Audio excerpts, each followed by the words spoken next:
आणि सीतामाईंचा शोध घेऊन केवळ ते लंकेमध्ये आहे किंवा अमुक ठिकाणी आहे एवढी बातमी येऊन सांगायची नव्हती. हनुमंताला एवढी बातमी येऊन सांगायची नव्हती.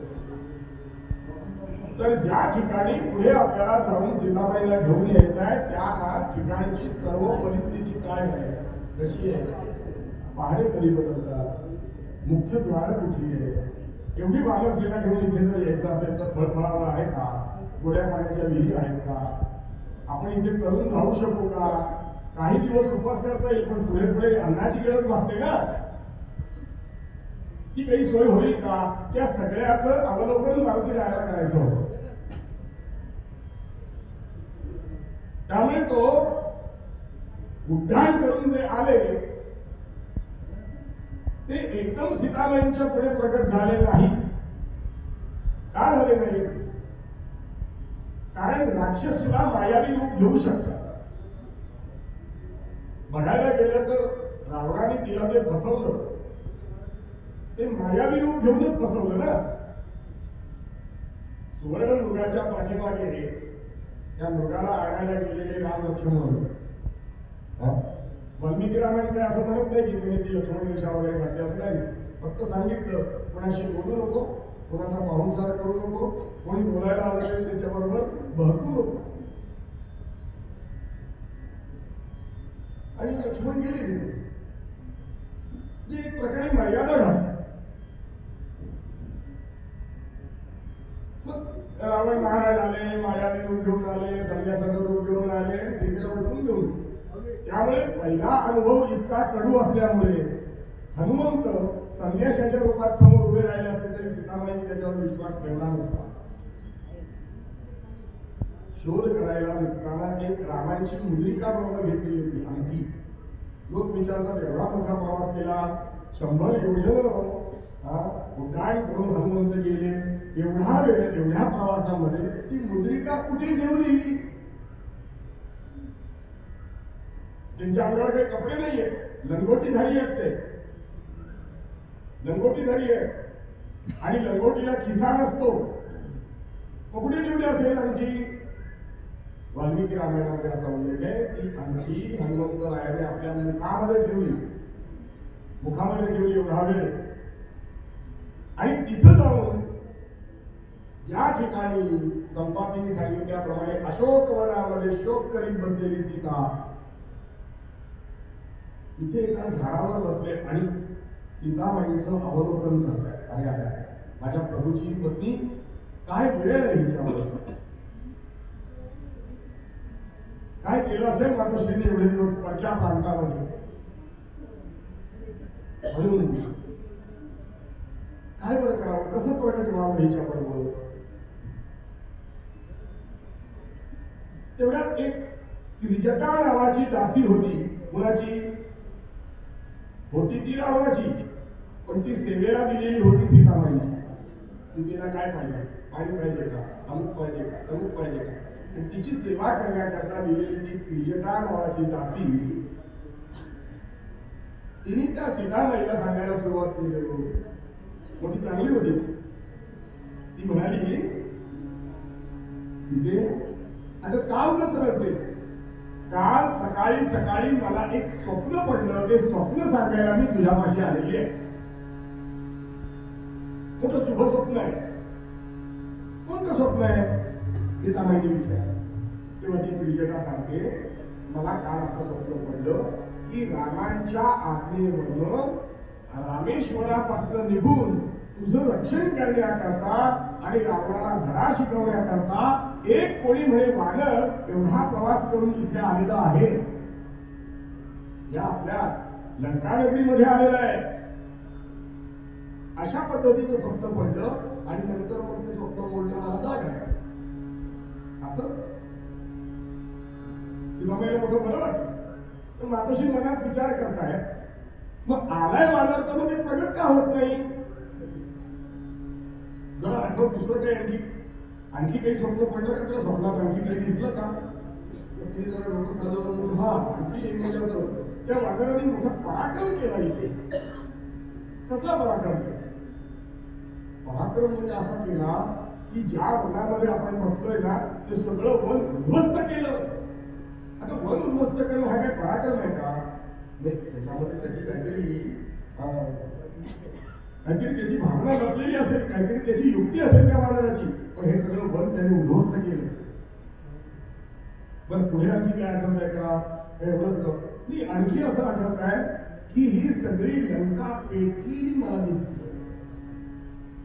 हे सगळं त्यांचा संवाद हनुमंतराय झाडावर बसून ऐकताय आणि मगाशी म्हणतात माझ्या रामप्रभूंनी मला मार्ग दाखवला. इथे आल्यानंतर नेमकं काय करायचं आहे हे या स्वप्नात मला सुचवलं. आता प्रगट कसं व्हायचं? गुणगान करीगे गुणगान करीगे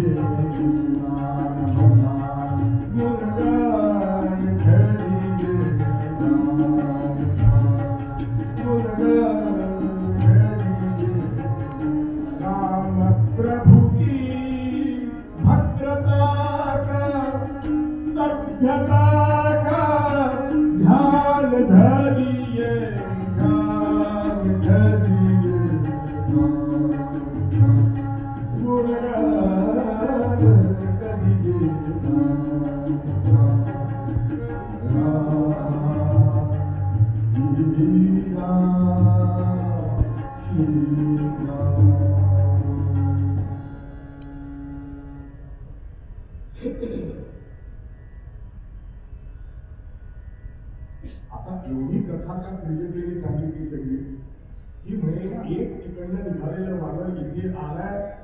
या सगळ्या अरण्याचा सगळ्या वनाचा या बागेचा या बाग बगीचेचा त्यांनी नाश केलाय, उद्ध्वस्त केलंय आणि लंका झालं. एवढी युक्ती कळल्यावर सीताबाईंनी प्रगटपणे बोलून दाखवलं. मग आलाय वादळ तर माझ्यासमोर प्रगट का होत असं म्हणले. हनुमानजीराय उभे राहिले. सीतेला नमस्कार केला. मातोश्री नमस्कार. मीच तो. आता सीताबाईला पुढचं काहीच झालेलं माहिती नव्हतं. ते नुसते वनवासाला निघाले, आश्रमामध्ये गेले, झोपड्या बांधून राहिले आणि झोपड्या बांधून राहिल्यानंतर त्या ह्याच्यामध्ये तिला रावणाने अपहरण केलं, उचलून आणली. याच्या पुढचं काय झालं, रामांचं काय झालं, लक्ष्मणाचं काय झालं हे काहीही सीताबाईला माहिती नाही. आता इथून पुढे काय करायचं आहे हे हनुमंताला माहिती नाही. दोघे एकमेकांकडे बसले, बोलतायत पण थोडं अंतर राखून बोलतायत. असं म्हणतात की सीताबाईंनी एक काडीमध्ये ठेवलेली होती लोकांची आणि कुणाशीही संवाद करताना त्या काडीकडे बघून बोलतात. आम्ही कीर्तनकार मंडळी जसं समोर श्रोता असो नसो, मारुतीराय आहेत ना, त्यांच्याकडे बघून कीर्तन करायचं. पंढरीनाथ तसं त्या सीताबाई त्या काडीकडे बघून म्हणताय आतापर्यंत सगळं जे घडलं ते मला सांग. पण हनुमंतांनी सगळं सांगितलं एकदम बोलून, पण तरी सुद्धा विश्वास बसेलच असं नाही. म्हणून ती जी मुद्रिका होती ती काय, आणि ती मुद्रिका घेत असताना रामप्रभूंना हनुमंतांनी विचारून ठेवलं होतं की मुद्रिका देत आहे तुम्ही बरोबर आहे, पण वस्तूवर विश्वास ठेवत नाहीत माणसं. आपण सोनाराकडे जातो, लग्नकार्य आपल्यानंतर सोनाराला विचारतो म्हटलं मान चोख आहे का, तुमच्याकडनं जे आम्ही घेतलंय अंगठी, बांगड्या, तोडे, अमुक तमुक, तो म्हणतो हो सोनं सगळं बावन कशी आहे. काय म्हणतो त्या हातातल्या वस्तूकडे बघून एवढी वस्तू कुठली पितळेची वस्तू चमचम करते. बरं कळसबीज लावला हा पुढचा प्रकार, वस्तूकडे बघून कळत नाही पितळेची आहे का सोन्याची आहे, पेंटिकची आहे. पण त्याचा शब्द महत्वाचा असतो. सोनार काकांचा शब्द महत्वाचा असतो. वस्तू बावन कशी आहे डोळे मिटून घेऊन जा पंढरीनाथ. तसं रामप्रभूंना हनुमंतांनी विचारलं मुद्रिका देत आहे बरोबर आहे, पण वस्तू काय, रावण सुद्धा मायावी बनवू शकतो आणखी. याच्याबरोबर अशी एखादी गोष्ट सांगा की जी फक्त तुम्हाला आणि मातोश्रीला माहिती, म्हणजे तुमच्या एकांतामध्ये घडलेली कुठली तरी एखादी गोष्ट मला सांगा. मग रामप्रभूंनी एक गोष्ट त्याला सांगून ठेवली, ही गोष्ट तुझी सीताबाईला सांग म्हणजे तिचा विश्वास बसेल की तू माझ्याकडनं आलेला आहे. अशी गोष्ट होती. तो जयंत आलेला होता इंद्राचा मुलगा आणि त्यांनी काहीतरी छेडछाड करण्याचा प्रयत्न केला. तेव्हा त्याला भगवंतांनी मारण्याचा प्रयत्न केला आणि त्याचा एक डोळा फुटला. कावळ्याच्या रूपात तो आला होता. अशी कथा आलेली आहे. ती गोष्ट सांगितली. सीतामाईला विश्वास पटला आणि मग हनुमान म्हणजे एवढा मोठा प्रवास करून आला होता. जरा काहीतरी केली बघा, खाली पिढीचं काहीतरी बघा आहे का नाही, काही पोहे अमुक अमुक उपीट काय आहे का केलंय? कुठलं काय झाडाची फळं आहेत का बघा कशी गंमत आहे. रामायणात प्रत्येक गोष्ट शिकण्यासारखी आहे. अरे ज्या कैकेयीने माझा मुलगा राज्यावर बसेल असा दावा केल्यानंतर जी असं म्हणली नाही, कशाला सोडता राज्य? ज्येष्ठ पुत्र तुम्ही आहात ना, कैकेयी काही म्हणू दे. वास्तविक ही मोठी सून आहे, रामचंद्रांची पत्नी आहे. माझा रामच बसेल राज्यावर असा आग्रह धरला नाही. कैकेयी म्हणते ना, तिने दावा केलाय ना भरत बसेल म्हणून, ठीक आहे ठीक आहे. मग इतकी राज्यावर पाणी सोडणारी ही स्त्री तिथे मात्र रावणाच्या हद्दीमध्ये असलेल्या झाडांची फळं खा असं कसं सांगू शकेल? त्याचं कारण आहे, संयुक्तिक कारण आहे की झाड कुणाच्याही आवारात असू दे, जमिनीवर मालकी कुणाची असू दे, परंतु त्या झाडाला आलेल्या फळांवर पहिल्यांदा अधिकार पशुपक्ष्यांचा आहे. आणि हनुमंत हे नर नाही वानर रूपात असल्यामुळे तू ती फळं खाऊ शकतोस. त्या पशुपक्ष्याने खाऊन जर उरली तर मग माणसाने टाकाय. पण माणूस इतका हुशार आहे, आंब्याला सुद्धा जाळी बांधून ठेवता पाठवू येऊ नये. पंढरीनाथ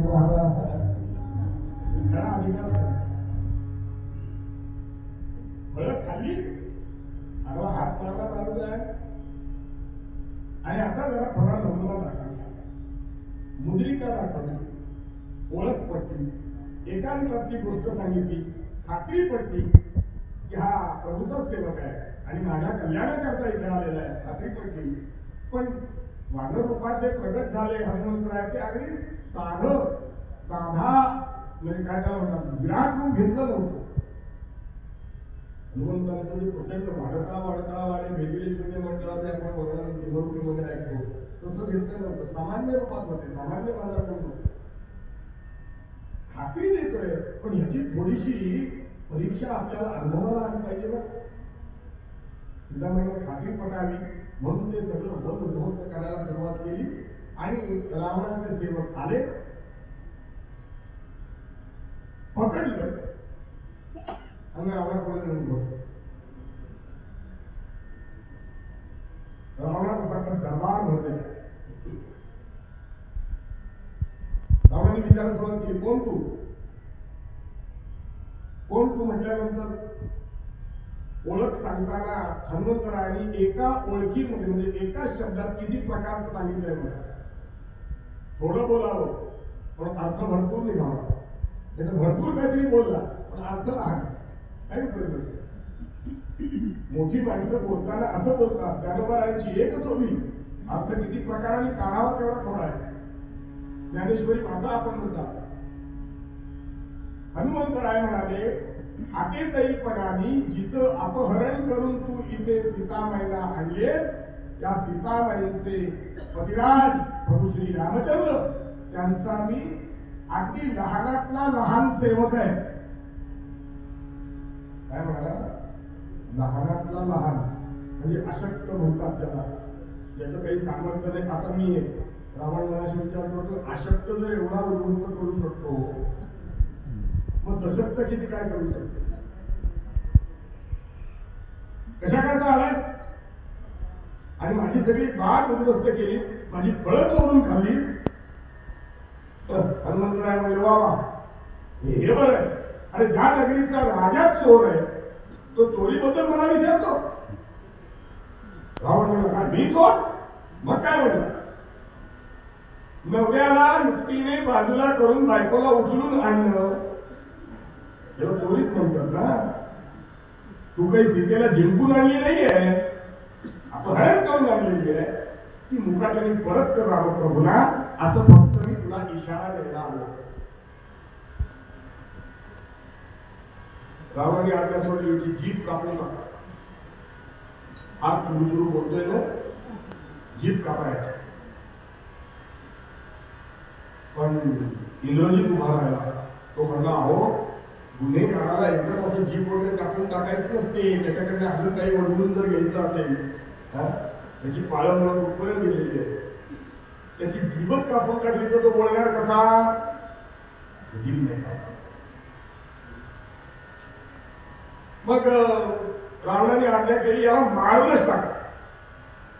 पुढचं काही घडायलाच नव्हतं. विभीषण उभा आहे, मारता येणार नाही. तो काही शत्रू म्हणून आलेला नाही, तो दूत म्हणून आलाय. आपला निरोप रामांकडे, रामांचा निरोप आपल्याकडे. तो म्हटलं दूत आहे, त्याचे काही गुन्हे. अर्थ तुम्ही त्याला काही एखादी शिक्षा करू शकता, मारू शकत नाही. तिथेच हनुमंताने ओळखलं, सगळेच काही वाईट नाहीये. विभीषणासारखा एखादा आहे, ज्या अर्थी विभीषणासारखा एखादा आहे त्या अर्थी याची वेगळी सेना असणार, याचा एक वेगळा गट असणार. आणि तो गट जर आपल्याला सामील झाला तर लंकेमध्ये सगळं सुरळीत आपल्याला करता येईल.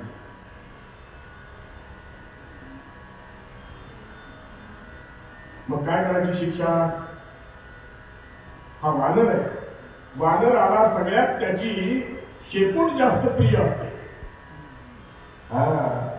शेपूट हा त्याचा गर्वाचा विषय असतो. शेपटीमुळेच त्याला उड्डाण करता येतं. म्हणजे पुढच्या एका प्रसंगामध्ये वाल्मिकी रामायणामध्ये असं प्रसंग आहे की सगळं झालं, लंका वगैरे सगळं पेटून झालं, निघून झालं, सीतामाईला अग्निशुद्धी झाली, परत घेऊन ज्यावेळेला आले तेव्हा ती सगळी वानर सेना जी मरून पडलेली होती किंवा बेशुद्ध पडलेली होती, मूर्छित पडलेली होती, त्या सर्वांना सगळे देव प्रगट झाले तिथे रावणाचा वध झाल्यानंतर. त्यावेळेला रामप्रभूने विचारलं देवाने, आम्ही काय करू आता? ते म्हणजे सगळं करून झाल्यानंतर पिक्चरमध्ये जसे पोलीस नंतर येतात तसे तुम्ही आले, आता तुम्ही काय करणार? ते मग कधी काहीतरी कार्य सांगा आम्हाला. असं करा म्हणाले. काय आलं, आम्ही ज्यावेळेला युद्ध करीत होतो त्यावेळेला सर्व वानर मित्रांचं तोंड होतं रावणाकडे आणि सर्व राक्षसांचं तोंड होतं माझ्याकडे.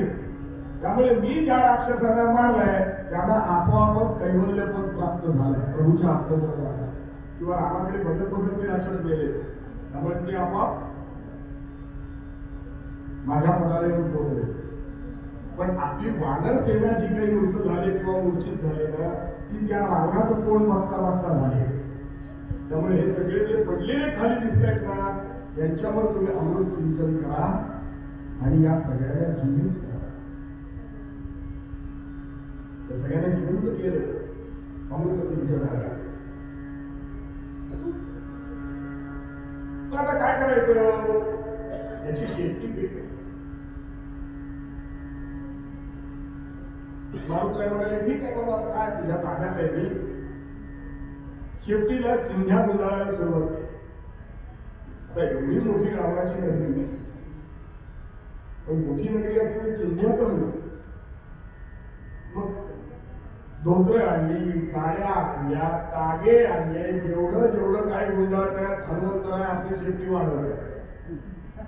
म्हणून कीर्तन जास्ती वाढलं की म्हणतात की मारुतीच्या शेपटीसारखं कीर्तन वाढत गेलं. आवडतो 5 मिनिटात. 5 मिनिटात कथा संपवणार, पाळणा म्हणायचा आहे आणि मग आरती करून 5 मिनिटं चालेल. ती शेपटी लांबत गेली, इतकी लांबली की बाजारपेठेतले एक एक कापड दुकानदार उभे राहायला लागले, माझ्याकडून एक तागा. हनुमंतराय तुमच्याकडे बघतात, तुझ्याकडून एक तागा का? चेहरा बघून ठेवलं, माझी शेपटीला आग लागू द्यायला मग दाखवतो कसा तागा पडतो. दुसरा उभा राहिला, माझ्याकडून एक तागा.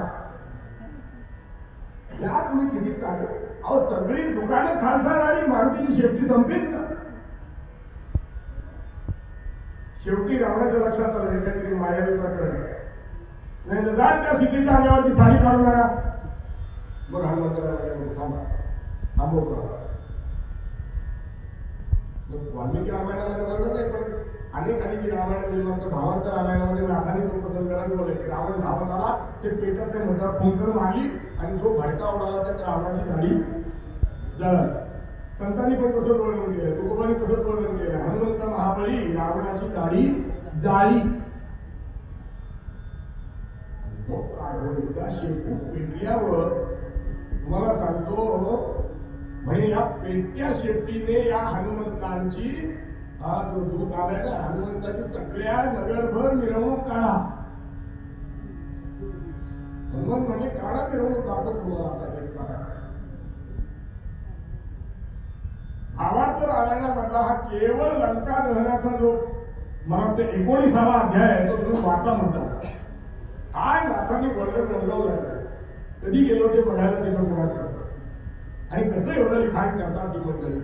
म्हणून संतांचं लिखाण इतकी वर्ष झाली तरी अजून टिकून आहे. अभंग अजून टिकून. एक जागा अशी ठेवली नाही हनुमंतांनी.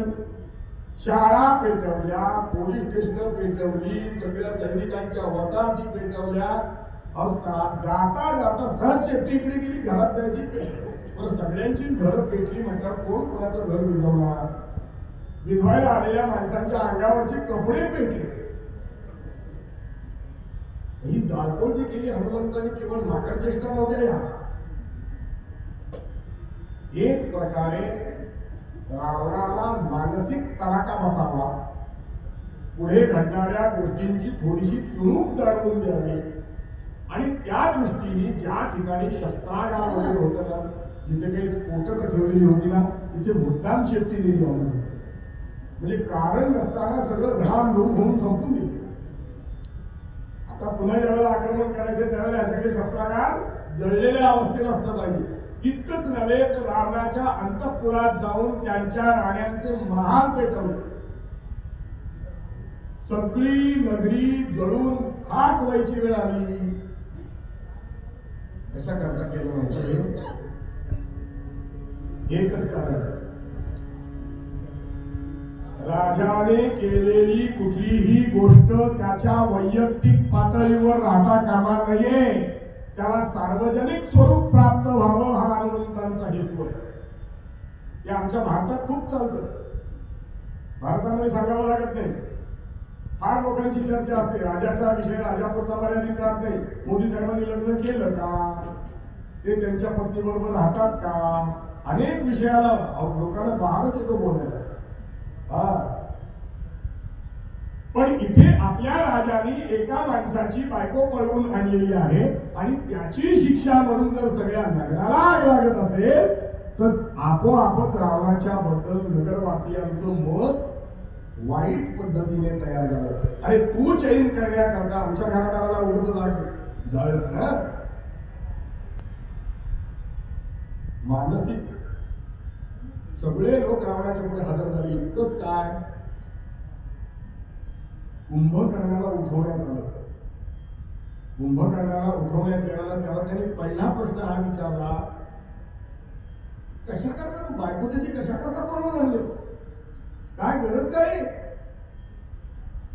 ते म्हणजे तो माझ्या आनंदाचा काय आनंदाचा विषय बरोबर आहे पण तुझ्या एका आनंदाच्या विषयाकरता सर्व नगरवासियांना एवढा मोठा तडाखा, सगळी लंका जाऊन का सगळ्यांची घरदारं पेटली.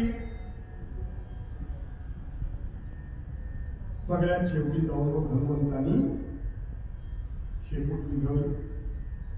आणि आता एकच प्रसंग शेवटचा सांगतो आणि थांबवतो. हनुमंतांच्या मनामध्ये येणारे भावनेच्या भरातून सगळी लंका पेटवली तरी पण ज्या अशोकवनामध्ये माझ्या मातोश्री बसले सीतामाई बसले त्यांना तर काही झालं नसेल ना. त्यांना जर काही झालं असेल तर मग लंका पेटवून वगैरे काही उपयोग नाही. राम मला पहिलेच गेल्याबरोबर विचारणार आहे. किष्किंधेमध्ये परत गेल्यानंतर प्रत्येकाचा प्रश्न हाच असणार आहे तिकडे जाऊन काय केलंच काय. सुग्रीव विचारली, नलनीला विचारली, जांबुवंत विचारली, पण रामांचा पहिला प्रश्न असेल सीतामाईंचं काय ते सांग, काय सांगू काय त्या. म्हणून आपल्या विद्यार्थ्यांनी वायुपुत्र म्हणतात त्याला पवन सुद्धा म्हणतो आपण. त्या वाड्यातली प्रार्थना केली. आता हे सगळं पेटताना दिसतंय पण तिकडे अशोकवनाचं तिकडे पेटवू नको रे बाबा, इकडे जाऊन सुरक्षित राहू सगळं.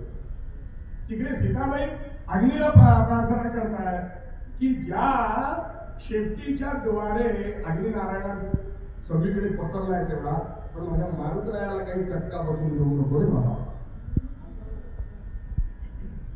हे मातोश्रींचं पुत्र वात्सल्य आहे आणि हे मारुतरायांचं मातृ वात्सल्य आहे. आईबद्दलचं प्रेम आणि तिचं या मारुती म्हणजे पुत्राबद्दलचं प्रेम. अशा पद्धतीने हा थोडासा लंका धरण्याचा मी खरं सांगत नाही हे कुठे, पण प्रत्येक वेळेला काहीतरी वेगळं वेगळं सांगितलं पाहिजे. त्या निमित्ताने आपली रामायणाची थोडी उजळणी होते, तुमची होते आणि माझी होते. पंढरीनाथ म्हणून हा सांगण्याचा घाट घातला. पाळणा थोडासा म्हणतो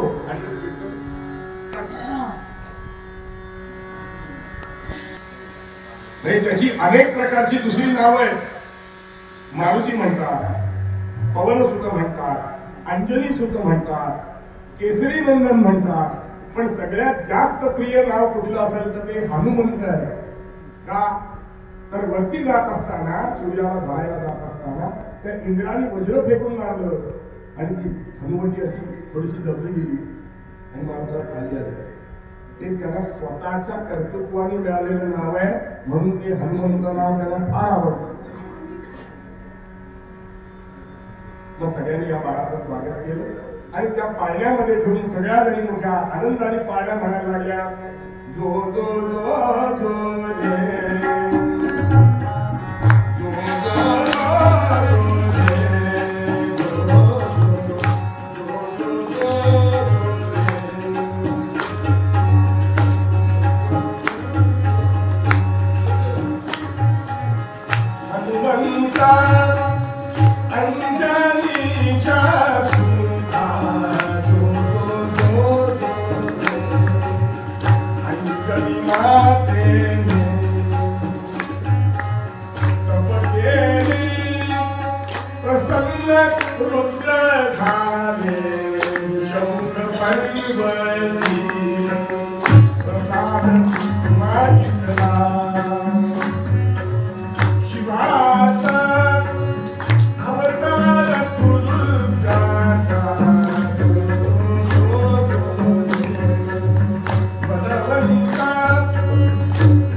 आहे